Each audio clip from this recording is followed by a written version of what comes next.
Solid, amorphous. और crystalline solid और amorphous solid की जो बेसिक दो तीन चीजें थी वो मैं आपको बता चुका था कि क्रिस्टलाइन सॉलिड्स क्या होते हैं, एमरफस सॉलिड्स क्या होते हैं। जैसे एक बार फिर से स्टार्ट कर दूंगी। अपने पास सॉलिड है सर, और सॉलिड को आपने डिवाइड किया, एक अपने पास है क्रिस्टलाइन और दूसरा अपने पास है क्या, एमरफस। अपने पास दो टाइप की सॉलिड है, क्रिस्टलाइन सॉलिड और एमरफस सॉलिड। और क्रिस्टलाइन सॉलिड में आपने कहा कि कांस्टेंट पार्टिकल ऑर्डर्ड है, पीरियोडिक अरेंजमेंट है और कैसे थे आपके रेगुलर। तो आपने कहा कि जो भी कांस्टेंट पार्टिकल की आप बात करें, जैसे आपने डील किया कि यहाँ पे मान लो ए कांस्टेंट पार्टिकल है तो आगे डी आएगा, फिर डी आएगा, फिर डी आएगा। ऐसे आपके पास ऑर्डर्ड अरेंजमेंट है कांस्टेंट पार्टिकल का, रेगुलर अरेंजमेंट है और पीरियोडिक रिपीटिशन। क्या पीरियोडिक रिपीटिशन, लाइक ए के बाद बी, बी के बाद ए के बाद। उस टाइप के सॉलिड को आपने नाम दिया क्या, क्रिस्टलाइन सॉलिड। और इनके सब अमरफस सॉलिड की मैं बात करता हूँ तो अमरफस सॉलिड में आपने कहा कि कोई भी पीरियोडिक अरेंजमेंट नहीं है, कोई भी रेगुलर अरेंजमेंट नहीं है, कोई भी पीरियोडिक अरेंजमेंट कांस्टेंट पार्टिकल का नहीं है। तो उस टाइप के सॉलिड को आप क्या नाम देते हैं, अमरफस सॉलिड। जैसे आपने कहा कि अपने पास ए बी, जैसे मैं कहता हूँ कि ए के बाद बी भी आ सकता है, ए भी आ सकता है, या ए भी आ सकता है और क्या भी आ सकता है, बी भी आ सकता है। मैं कह रहा हूँ कि आपको पता है नहीं, क्योंकि ऑर्डर्ड नहीं, रेगुलर नहीं, कोई पीरियोडिक अरेंजमेंट नहीं है कांस्टेंट पार्टिकल का, तो इसलिए आप बता नहीं सकते कि नेक्स्ट कांस्टेंट पार्टिकल क्या होगा। उसको उस टाइप के सॉलिड को आप क्या नाम देते थे, अमरफस सॉलिड। इसी प्रॉपर्टी के बेसिस पे आपने कहा कि जितने भी आपके क्रिस्टलाइन सॉलिड्स हैं वो सारे के सारे आपके लॉन्ग रेंज, जैसे लॉन्ग रेंज ऑर्डर आपको मिलता है यहाँ पे। लॉन्ग रेंज ऑर्डर का मतलब क्या है, किसी कांस्टेंट पार्टिकल आपके ऐसे मतलब चलते रहे, यानी ए बी आपके left side top to bottom आप चेक कर लो, ऐसे कांस्टेंट पार्टिकल आपके क्या होते रहेंगे, रिपीट होते रहेंगे, इसलिए इसको आपने क्या नाम दिया, लॉन्ग रेंज। बट यहाँ पे इसकी बात कर रहा हूँ तो कांस्टेंट पार्टिकल का रिपीटेशन कुछ स्मॉल इंटरवल के लिए आपको मिलता है, तो इसलिए आप लोग इसको नाम बोलते हैं क्या, शॉर्ट। तो अपने पास ये क्या आपके लॉन्ग रेंज ऑर्डर होते हैं, ठीक है, आपने आपके शॉर्ट रेंज ऑर्डर। उसके बाद आपने मेल्टिंग पॉइंट की बात की थी, यहाँ पे हम लोग क्या डील करते थे कि मेल्टिंग पॉइंट। और मेल्टिंग पॉइंट की मैं बात करता था तो जितने भी आपके क्रिस्टलाइन सॉलिड्स, जितने भी आपके यहाँ क्रिस्टलाइन सॉलिड्स, सारे क्रिस्टलाइन सॉलिड का साथ मेल्टिंग पॉइंट होता है, मतलब एक पॉइंट आएगा और एक पॉइंट पे आपके क्या होगा, सॉलिड मेल्ट होना स्टार्ट होगा। क्लियर है, उससे पहले वो मेल्ट नहीं होगा और उसी इसलिए आपने उसका नाम दिया क्या, साथ मेल्टिंग। जैसे आप जैसे कर्व पढ़ रहे थे, सर आपके पास टेम्परेचर है और इधर मैं टाइम ले रहा हूँ, तो आपके पास कुछ ऐसा आता है। पहले क्या होता है कि आप टेम्परेचर बढ़ाते जा रहे हो, बढ़ाते जा रहे हो, बढ़ाते जा रहे हो, एक कंडीशन ऐसी आएगी, एक टेम्परेचर ऐसा आएगा कि सॉलिड क्या हो जाएगा, मेल्ट होना शुरू हो जाएगा। एक कंडीशन ऐसी आएगी जब सॉलिड क्या होना स्टार्ट हो गया, मेल्ट होना स्टार्ट हो गया, और फाइनली आपके पास यहाँ पे क्या हुआ, सॉलिड और लिक्विड, मतलब टेम्परेचर में कोई भी चेंज ऑब्जर्व नहीं हो रहा था, जिसको आपने कहा लेटेंट, क्या नाम दिया। और फाइनली आपका पूरा का पूरा सॉलिड चेंज इनटू लिक्विड। यहाँ पे अपने पास सॉलिड है, यहाँ पे सॉलिड है, लिक्विड, और यहाँ पे क्या आ गया, लिक्विड आ गया। यहाँ क्या चेक करें इसका, जैसे हम लोग ये पार्ट क्या होता है, सॉलिड प्लस लिक्विड को आप क्या बोलते हो, लेटेंट हीट ऑफ फ्यूजन। मतलब इस कंडीशन पे टेम्परेचर चेंज नहीं हो रहा है बट सॉलिड लिक्विड में कॉन्टिन्यूसली चेंज होता है। और आपके पास सेम टाइप कांस्टेंट पार्टिकल है ए और बी, तो जो उनके बीच में अट्रैक्शन फोर्स होगा वो भी तो सेम होगा ना। मैंने कहा कि जब आपके पास कांस्टेंट पार्टिकल का रिपीटेशन ए बी रिपीटेशन है और सारे पार्टिकल के अंदर जो भी अट्रैक्शन फोर्सेस है वो भी क्या है, सेम है, तो एक टेम्परेचर ऐसा आएगा जिस टेम्परेचर पे सारे के सारे अट्रैक्शन फोर्स ब्रेक डाउन होने स्टार्ट हो जाएंगे और उस पॉइंट का आपने दे दिया क्या, मेल्टिंग, या उस पॉइंट का आप नाम दे रहे हो, या उस टेम्परेचर को आप क्या दे रहे हो, मेल्टिंग। उस कंडीशन पे आप सॉलिड मेल्ट होने स्टार्ट हो जाएंगे, मतलब उनका अट्रैक्शन फोर्स ब्रेक डाउन होना स्टार्ट हो जाएगा, पार्टिकल दूर होने स्टार्ट हो जाएंगे। इसलिए आपने इसको क्या कहा, साथ मेल्टिंग। बट ये चीज आप यहाँ पे अप्लाई करते हो, आपको पता ही नहीं कि नेक्स्ट कांस्टेंट एलिमेंट क्या होगा, आपको कोई आइडिया नहीं। सर पॉसिबिलिटी है कि उनके अंदर जो अट्रैक्शन फोर्स है वो ए के बीच में हो जाए। उसके बाद आपने कहा कि सर पॉसिबिलिटी है वो बी के बीच में हो जाए, और पॉसिबिलिटी है कि ए बी के बीच में अट्रैक्शन फोर्स हो। तो हर पार्टिकल का अट्रैक्शन फोर्स क्या मिलता है, अलग अलग मिलता है, और अट्रैक्शन फोर्स वेरी कर रहा है। अट्रैक्शन फोर्स क्या कर रहा है, वेरी कर रहा है। तो आपने यहाँ पे लिखा कि मान लो यहाँ पे टेम्परेचर है और यहाँ पे मैं क्या ले रहा हूँ, टाइम ले रहा हूँ। तो ऐसा होता है कि टाइम के साथ क्या होता है, ग्रेजुअली मेल्ट होता है, ऐसा नहीं कि एक पार्टिकुलर टेम्परेचर आएगा तब वो क्या जाके होगा, मेल्ट होगा, बट जैसे जैसे आप टेम्परेचर बढ़ाते जाओगे विद टेम्परेचर वो क्या होता रहेगा, डिक्रीज मेल्ट होगा। इसलिए इसका कोई भी स्टार मेल्टिंग पॉइंट नहीं, इसका क्या होता है, स्टार मेल्टिंग। दो इंपॉर्टेंट पॉइंट्स हैं जो बात करना है। उसके बाद मैं क्रिस्टलाइन सॉलिड्स की बात करता हूँ। यहाँ पे जितने भी आपके क्रिस्टलाइन सॉलिड्स होते हैं, क्या होते हैं क्रिस्टलाइन सॉलिड्स, वो क्रिस्टलाइन सॉलिड आपके ट्रू सॉलिड्स हैं। ध्यान रखना, जितने भी क्रिस्टलाइन सॉलिड्स हैं और क्रिस्टलाइन सॉलिड्स को हम लोग कहते हैं क्या, ट्रू सॉलिड। और जितने भी आपके अमरफस सॉलिड्स, क्या है अमरफस सॉलिड, और उन अमरफस सॉलिड्स को हम लोग फार सॉलिड कहते हैं या super solid, super cooled solid भी कहा जाता है। और इसलिए यहाँ पे एक टर्म यूज करते हैं क्या, सूडो सॉलिड। मैंने इनको नाम दिया कैसे सॉलिड है, लिक्विड सॉलिड्स, और एक ऐसे आपके सूडो सॉलिड है। सूडो का मतलब क्या होता है, फॉल्स, सही।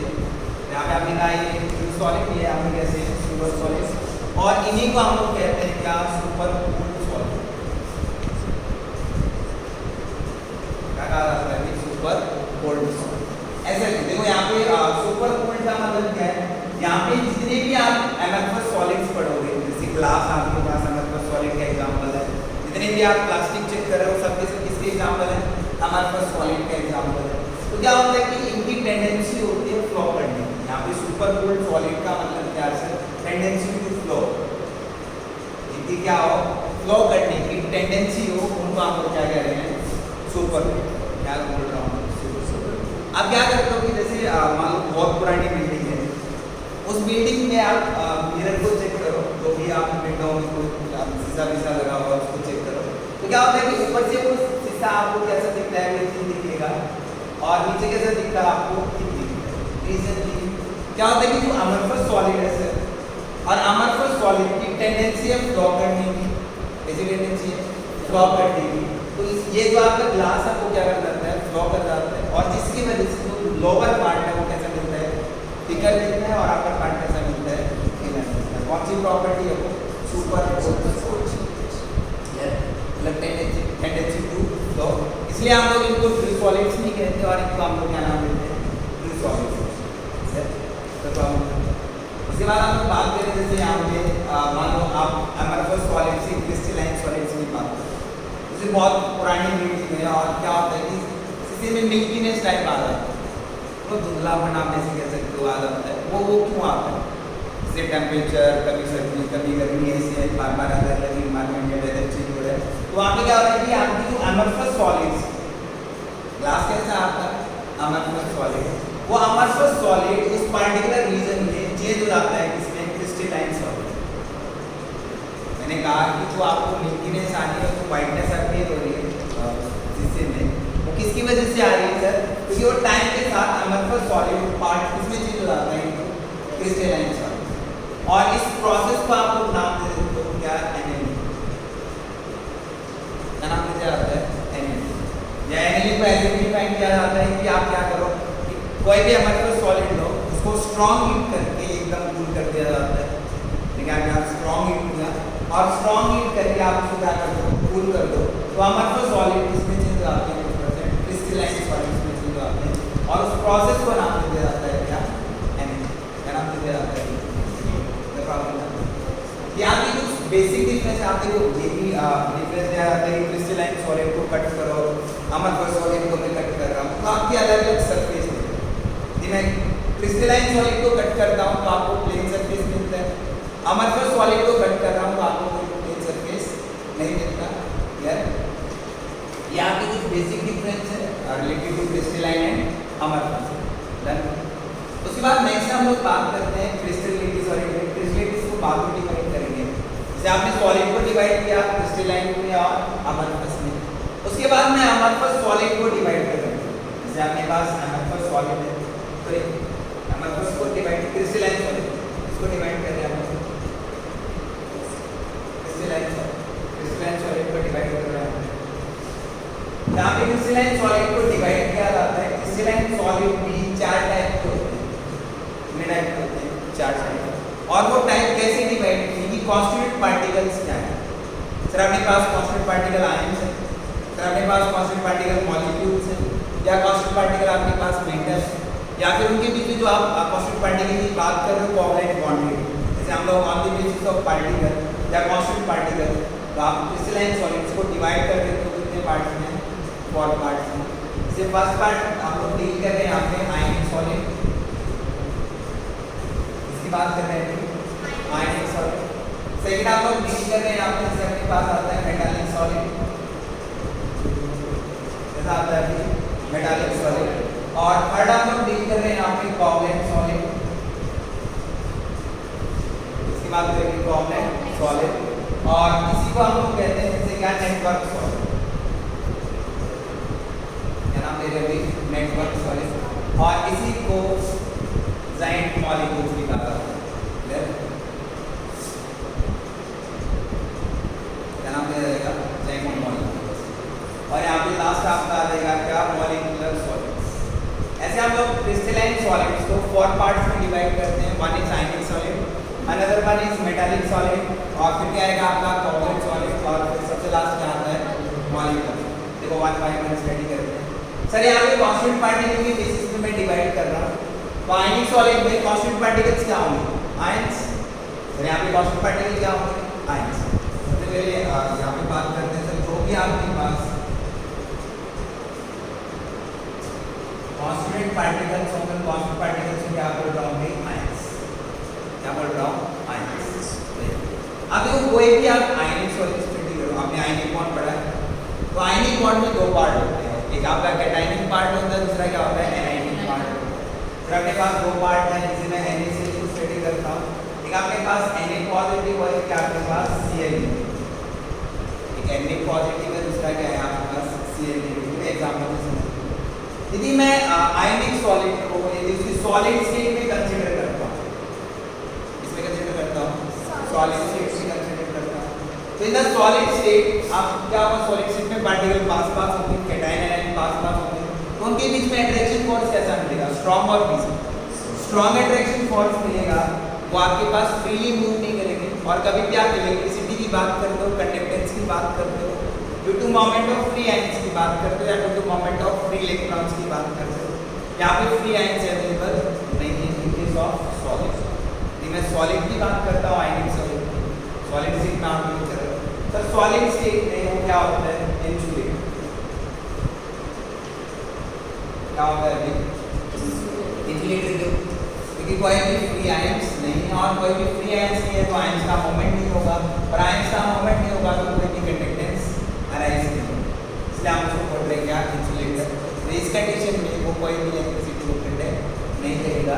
वही आप क्या करते हो, इसी आयन की सॉलिड को लाइक NaCl अपने पास है, उसको मैं वाटर में डाल दूँ, इसमें डाल दूँ, वाटर में डाल दूँ, एक्वस कंडीशन में आप उसको ले लो, या फिर मैं ऐसे कहता हूँ कि उसको मोल्टन स्टेट में ले लो। मोल्टन स्टेट समझ रहे हो, पिघला दिया, क्या कर दिया, पिघला दिया।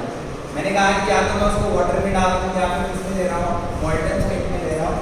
तो जैसे आप उसको एक्वस सॉल्यूशन में ऐड कर रहे हो, एक्वस मतलब वाटर में ऐड कर रहा हूँ, तो NaCl break down into cation and anion like Na positive aqueous plus Cl negative, आपके पास कुछ फ्री कैटायंस और क्या मिलेंगे, फ्री एनायंस। बेसिकली मैं कह सकता हूँ आपके पास फ्री आयंस है, यहाँ भी फ्री आयंस, और इन फ्री आयंस की वजह से क्या होगा, कुछ कंडक्टेंस आएगी, जहाँ पे आप कह सकते हो कि जितने भी आपके सॉलिड्स एक्वस मीडिया या फिर मोल्टन स्टेट में अच्छे कंडक्टर होते हैं इलेक्ट्रिसिटी। मैंने कहा कि एक्वस स्टेट और मोल्टन स्टेट में जितने भी आप आयनिक सॉलिड स्टडी करते हो वो क्या होते हैं, good conductor of. Reason being क्योंकि जब भी आप उसको एक्वस और मोल्टन स्टेट में लेते हो तो आपके पास नंबर ऑफ क्या मिलते हैं, free ions, free cation and free anions. क्या करेंगे आपके आयनिक सॉलिड, तो हम क्या करते हैं, सॉलिड। उसके बाद यदि मैं बात करता हूँ मेटालिक सॉलिड, तो कांस्टेंट पार्टिकल्स क्या होंगे, मेटल है ना, क्या होगा, मेटल है, जरूर समझते हैं, मेटल है।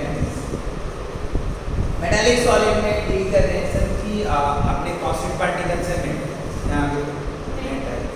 अब देखो मेटल की टेंडेंसी क्या होती है, वही से आपने सारे सब्जेक्ट निकल के आएंगे। मेटल की टेंडेंसी क्या होती है, तो गेन इलेक्ट्रॉन और लूज इलेक्ट्रॉन,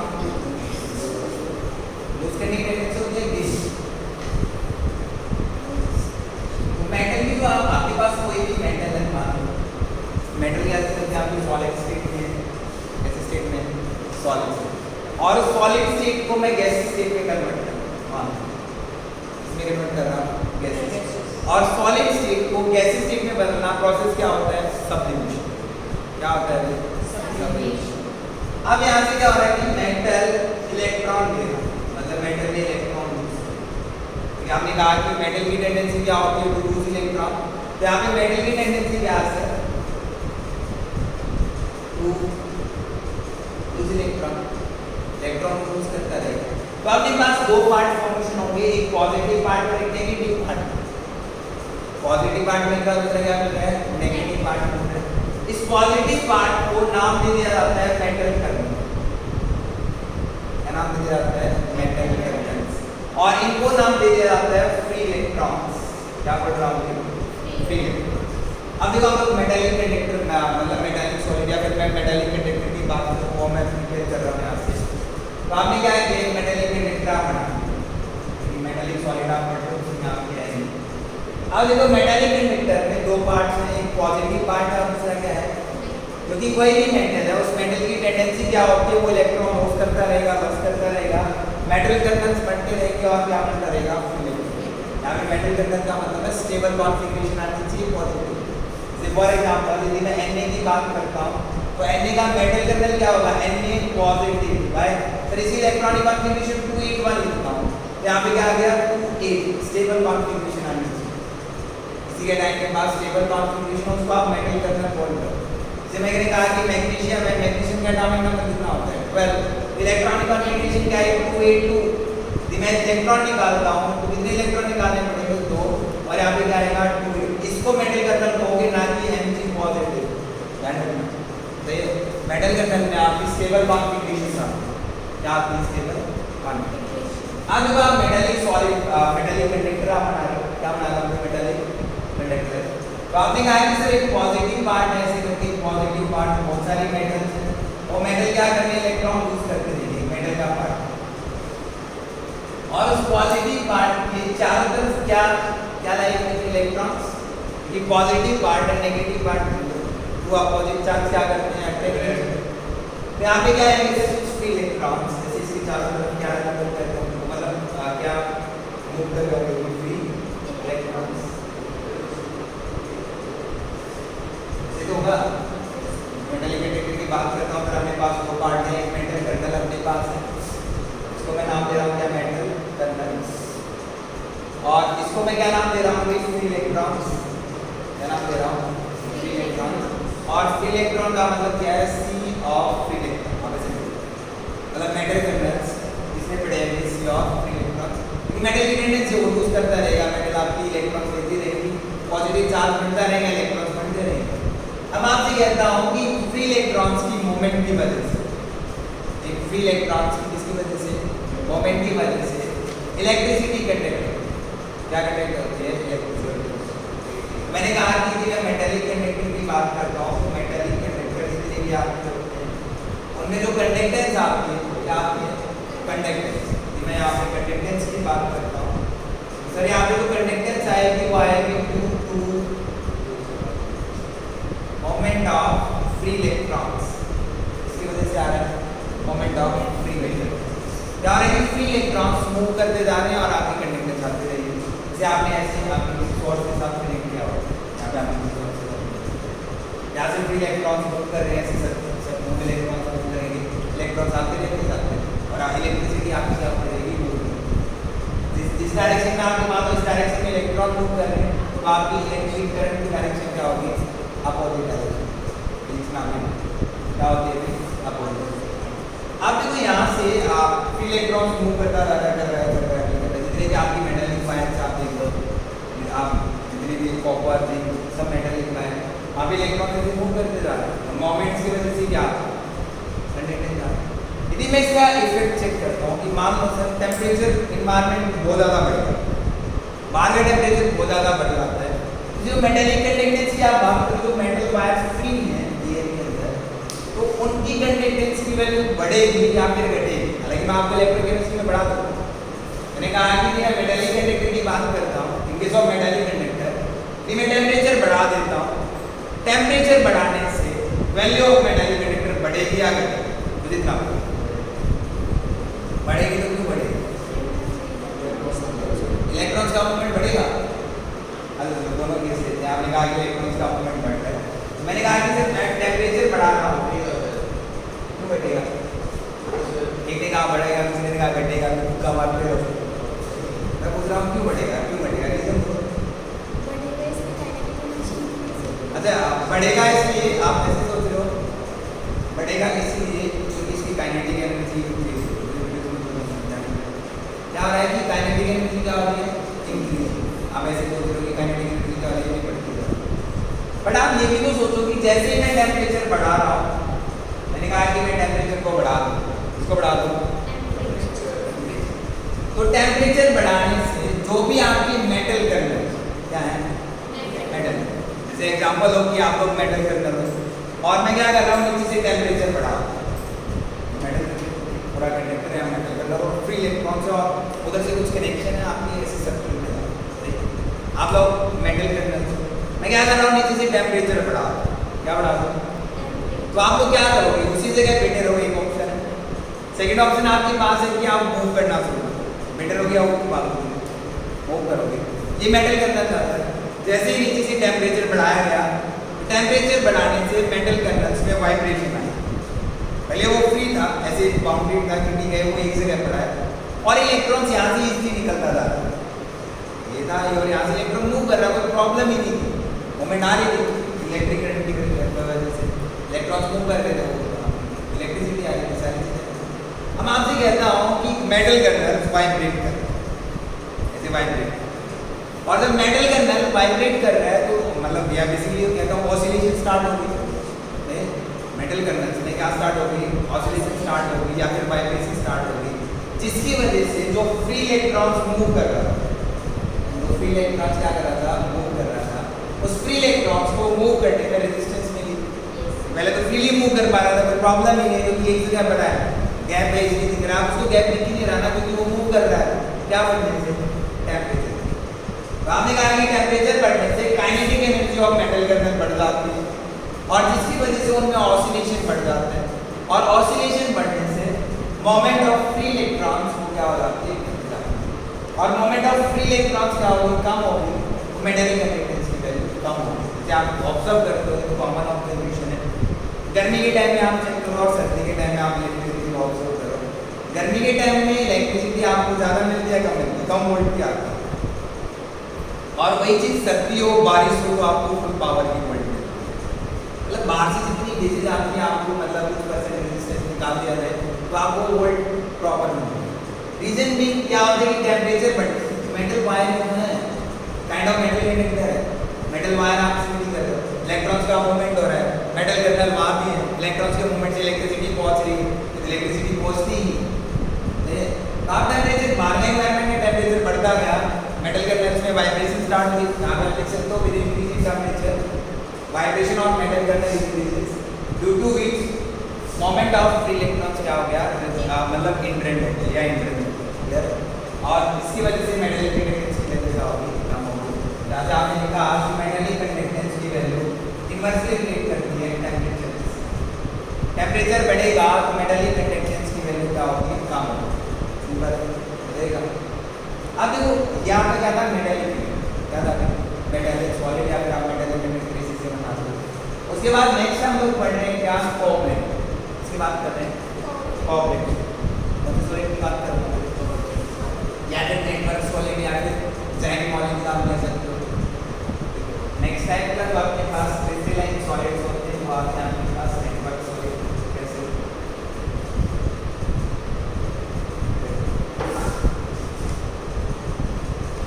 अच्छा, नेटवर्क का मतलब है नाम से क्लियर है, नेटवर्क मतलब ऐसे कनेक्शन बनते जा रहे हैं। जैसे मैंने कहा कि नेटवर्क सॉलिड में मैं एग्जांपल दूँ, आपने डायमंड, ग्रेफाइट, ऐसे एग्जांपल ले रहा हूँ, डायमंड और ग्रेफाइट। अच्छा देखो, आपने जो मेटल से बात करना है, जो मेटल के अंदर है ना पॉजिटिव पार्ट, और पॉजिटिव पार्ट को कुछ मतलब होल्ड रखा जाता है, कुछ फोर्स होता है उनके बीच में कि होल्ड नहीं रहा, होल्ड नहीं रहा, तो उस बॉन्ड को आप नाम दे देते हो, वहाँ पे मेटल लिखना। तो मेटल के अंदर के बीच में जो भी बॉन्डिंग है, मान लो उसमें डिस्टेंस आता है, उसको आप क्या नाम देते हो? मेटालिक बॉन्ड, जो उसको मतलब एक जगह फिक्स है। टेम्परेचर बढ़ाने से वाइब्रेशन आ रही है, वैसी वाइब्रेशन नहीं है। उसके बाद मैं बात करता हूँ नेटवर्क सॉलिड की। देखो नेटवर्क का मतलब ऐसे लॉन्ग चेन बनती जाए, क्या बनती जाए? Long chain. एग्जाम्पल लेते हैं किसका? डायमंड। तो आपके पास कार्बन के 3 एलोट्रॉप हैं, डायमंड, ग्रेफाइट एंड फुलक्रीन, और उन तीन में से तीनों में आपकी नेटवर्क फॉर्मेशन, तीनों में क्या होती है? डायमंड सॉलिड है, लिक्विड है? सॉलिड। यहाँ हम लोग फिर क्या रहेंगे? देखो डायमंड में क्या होता है कि आपके पास कार्बन है, एक कार्बन बाकी 4 कार्बन से टेट्राहेड्रली अरेंज होता है। कैसे अरेंज होता है? टेट्राहेड्रली। जैसे मैंने कहा कि यहाँ पे कार्बन है सर, यहाँ पे मान लो आपके पास कार्बन कार्बन कार्बन 4 बॉन्ड उसके साथ होंगे, 4 कार्बन से सराउंडेड होगा, और ये कार्बन आपकी कैसे होगी? टेट्राहेड्रल कार्बन होगी। इसी कार्बन होगी। इस कार्बन की हाइब्रिडाइजेशन हम लोग निकाल देते हैं, sp3 होगी। और ठीक है, वो बात अब मैं कहता हूँ कि इसके बाद ये कार्बन फिर से 3 और कार्बन से सराउंडेड होगा। इसके बाद मैं इस कार्बन की बात करता हूँ, फिर से 3 कार्बन से, इस कार्बन की बात कर रहा हूँ, फिर से 3 कार्बन से, आगे से इसके पास फिर से 3 कार्बन, फिर इसके बाद फिर से 3 कार्बन। तो आपके पास क्या बनता जा रहा है? ऐसे एक नेटवर्क बनता जा रहा है। क्या बनता जा रहा है? नेटवर्क। इसलिए इस टाइप की सॉलिड को हम लोग क्या कहते हैं? नेटवर्क सॉलिड, या फिर कोवलेंट सॉलिड, क्योंकि जो कॉन्स्टिट्यूएंट पार्टिकल आप बात कर रहे हो कार्बन एटम, यहाँ पे वो उनके बीच में बॉन्ड है, उसको मैं क्या नाम दे रहा हूँ? Covalent bond. क्या नाम दे रहा हूँ? कोवलेंट। मेरा भी इसको नेटवर्क सॉलिड भी कहते हैं। बड़े-बड़े मॉलिक्यूल्स इसलिए आप उनको जॉइंट मॉलिक्यूल्स भी कहते हो। नेटवर्क फॉर्मेशन करने के लिए आप लोगों को नेटवर्क सॉलिड कहते हैं। कोवलेंट बॉन्डेड होते हैं, इसलिए उनको क्या कहा जाता है? Covalent solid. क्या कहा जाता है? कोवलेंट। क्लियर? आप देखो ऐसे आपके पास 6 पॉइंट की ये तो आपने डायमंड का केस लिया, मैं ग्रेफाइट का केस लेता हूँ। इसका केस लेता हूँ, इसकी प्रॉपर्टी मैं आपको बताऊंगा कि डायमंड एंड ग्रेफाइट में कंडक्टेंस की बात करें, इलेक्ट्रिसिटी की हम लोग बात करें, जैसे आपने आयनिक भी डील किया, तो आयनिक सॉलिड सॉलिड स्टेट में इलेक्ट्रिसिटी कंडक्ट नहीं करेगा, इंसुलेटर होगा, ये उसी को कंडक्टेंस की वैल्यू मिलेगी। कंडक्टेंस इसलिए इसमें इलेक्ट्रोलाइट की कंडक्टेंस हम लोग करते हैं। बट जैसे आप उसको पानी में डाल दो या उसको पिघला दो, तो आयंस फॉर्मेशन होंगे, उन आयंस के मोमेंट से इलेक्ट्रिसिटी आएगी, तो आप लोग उसका कुछ इलेक्ट्रिसिटी कंडक्ट करोगे। हमने कहा कि मेटालिक सॉलिड है, मेटालिक सॉलिड आपका इलेक्ट्रिसिटी कंडक्ट करता है, गुड कंडक्टर इलेक्ट्रिसिटी का। रीजन भी क्योंकि इसके पास फ्री इलेक्ट्रॉन्स है। ये मेटल की टेंडेंसी होती है इलेक्ट्रॉन्स को लूज करने की, वो इलेक्ट्रॉन लूज कर रहा है और फ्री इलेक्ट्रॉन्स आपको मिल रहे हैं, और due two moments of free electrons आपकी कंडक्टेंस की वैल्यू है। अब ऐसे मैं बात करूंगा कि नेटवर्क सॉलिड जितने भी हम लोग नेटवर्क सॉलिड या कोवलेंट सॉलिड पढ़ते हैं, वो गुड कंडक्टर होते हैं या फिर बैड कंडक्टर होते हैं इलेक्ट्रिसिटी, वो आप चेक करेंगे। कि मैं यहाँ पे डायमंड का केस और ग्रेफाइट का आप केस लेते हैं, मैं ग्रेफाइट का केस लेता हूँ। ऐसे आपके पास हेक्सागोनल रिंग्स क्या होती है? हेक्सागोनल रिंग्स क्या होती है?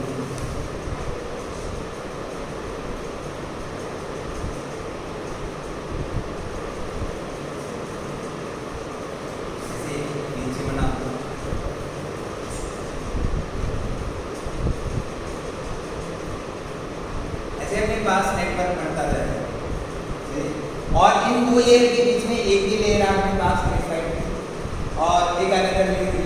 तो पेंसिल आप चेक करते हो, पेंसिल के अंदर जो होता है ना, वो ग्रेफाइट ही होता है, और जो एक लेयर होती है ग्रेफाइट की, उसको ग्रेफिन का क्या कहा जाएगा? तो सिंगल लेयर है किसकी? ग्रेफाइट, उसको क्या नाम दिया जाता है? और 2 लेयर आपस में क्या होते हैं?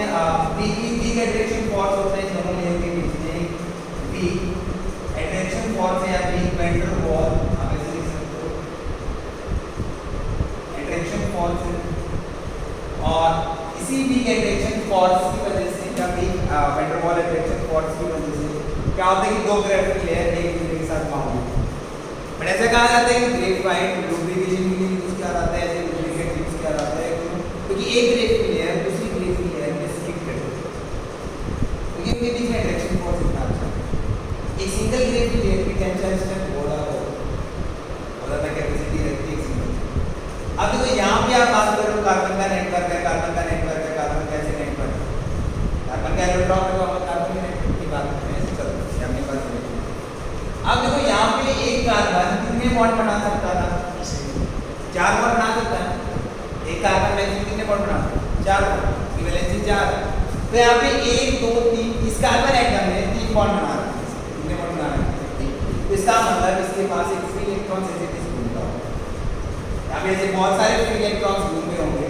मैं कहता हूँ कि ऐसे अपने पास फ्री इलेक्ट्रॉन्स क्या मिलेंगे?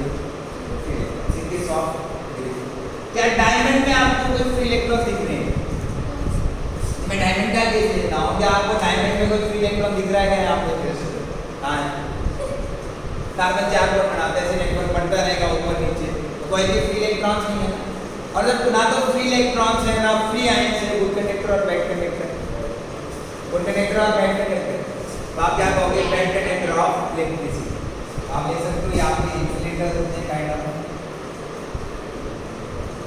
और ये क्या होते हैं आपके कंडक्टर। मैं कहता हूँ कि ऐसा लिखा होता है कि स्टेटमेंट देते हैं, चैटिंग स्टेटमेंट लिखते हैं, all network solid except graphite क्या होते हैं? इंसुलेटर या bad conductor of electricity. Reason भी इनके पास कोई फ्री इलेक्ट्रॉन्स नहीं है, फ्री आयंस है, क्लियर है नेटवर्क से। इसके बाद एग्जांपल है लास्ट अपने पास क्या आता है? मॉलिक्यूल्स। क्या आता है? मॉलिक्यूल्स। और मॉलिक्यूल्स और इसका मतलब क्या है? कांस्टेंट पार्टिकल्स क्या होंगे? मॉलिक्यूल्स। कांस्टेंट पार्टिकल्स क्या होंगे? मॉलिक्यूल्स होंगे। उनको क्या कहा जाता है? मॉलिक्यूल्स।